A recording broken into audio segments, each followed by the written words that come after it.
Olá pessoal, tudo bem? Ontem, no final do dia, o governo federal publicou uma medida provisória 927, trazendo algumas novidades em relação aos contratos de trabalho, né? O que vai poder ser feito em relação aos contratos de trabalho, o pessoal que está ficando em casa, está de quarentena, ou seja, algumas flexibilizações aí para esses processos, né? Ah, Tem que tomar muito cuidado porque isso é uma medida provisória, né? Medida provisória, ela precisa ser aprovada pelo Congresso em até 120 dias.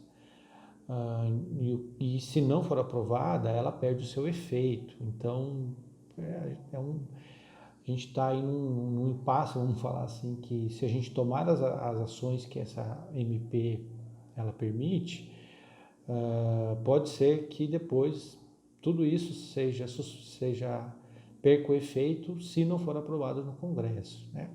A gente acredita que vai ser aprovado porque todos os poderes aí estão, né, se unindo e caminhando para beneficiar, para ajudar os empresários nesse momento aí de crise. Mas existe essa possibilidade, então eu só quero deixar isso bem claro aqui.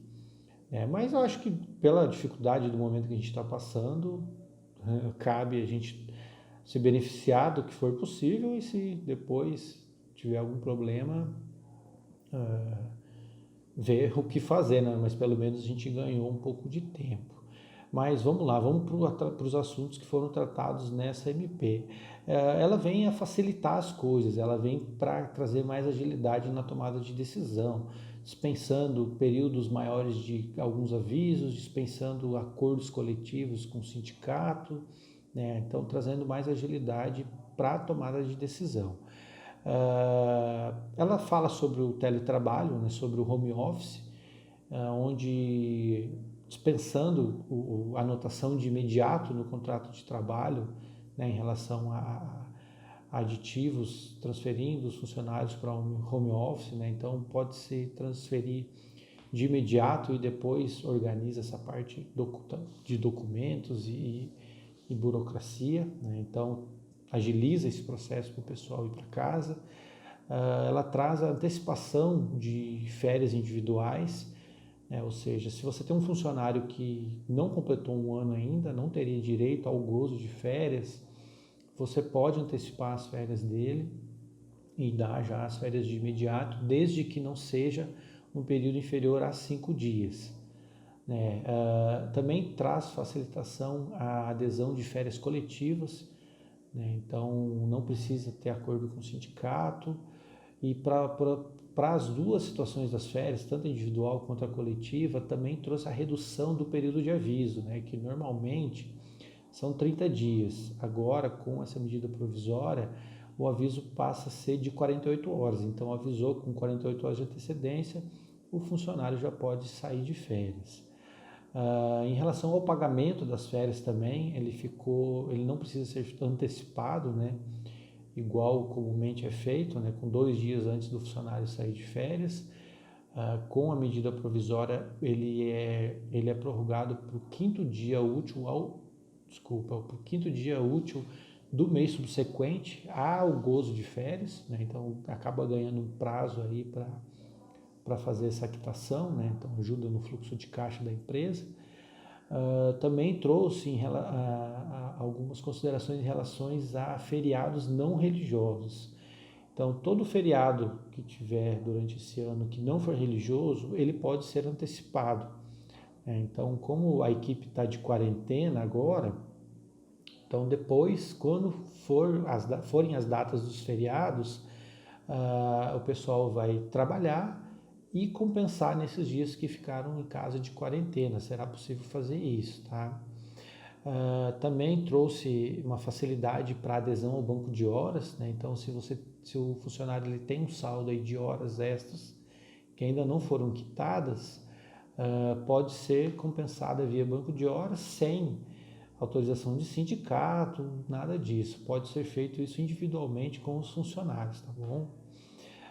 Também trouxe deu uma aliviada em relação aos exames admissionais, né? aos exames médicos em geral, que eles estão dispensados agora para contratações e ficam diferidos, né? Eles têm um prazo para serem feitos de até 60 dias depois que passar o período de calamidade pública que foi instalado. Então, dando-se o fim do período de calamidade, tem um prazo de 60 dias para fazer esses exames. E o último item que a medida provisória traz é sobre a prorrogação dos pagamentos do FGTS que foram anunciados semana passada. Então, ela traz a regulamentação desse assunto, né? Que então os FGTS queriam vencer dia 7 de abril, 7 de maio e 7 de junho, ficam prorrogados e podem ser parcelados em até 6 meses, com o início de pagamento a partir de 7 de julho. Então, a partir de 7 de julho, paga-se esse saldo que ficou em 6 parcelas, sem acréscimo de multas e de juros, né, por correção de atraso. Então, também aí dá uma ajuda no fluxo de caixa, mas deverá ser pago. Não é um cancelamento da obrigação. Pessoal, o resumo de tudo isso, né, eu passei aqui de uma forma muito rápida, para não se alongar, mas cada situação, cada item desses tem que ser tratado individualmente.